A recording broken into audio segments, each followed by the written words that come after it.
माझ्या लग्नाला 4 कोटी खर्च, कशाला पैसे घालवायचे? त्याने काय उत्तर दिलं?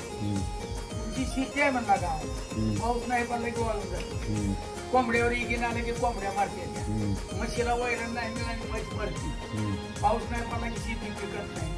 तसं ही जाळं जी आहे, हा जाळं जर समुद्र मध्ये टाकलं, जे आतनं माल मिळत ते आमचं सोने, खेकडे येऊ, गाबुलगाय येऊ, शिबिरला बावा येऊ, काय त्या सोन्याला त्या समुद्राला कवा दुष्काळ आहे का? नाही. तर जेव्हा जाळं टाकेल तेव्हा सोनं नाही राहील. मग बायाच्या अंगावर सोनं आहे, आमच्या अंगावर सोनं आहे, घरं म्हणी रात्री बांधलेली, त्या पैशाला करायचं आहे का? म्हणजे आलेल्या टायमाला पुरीचं पोराचं लग्न खाऊन पैसे ठेवायची पंचायत. आपल्या इथं लई 10 गावाले ओरड नाही, 1 गावाला आम्हाला पण आम्ही आहे घाटी गांडीवर कधी नाही. आणि आम्हाला ही जरा यायची बिस्किट घ्यायचं का बिस्किट घ्यायचं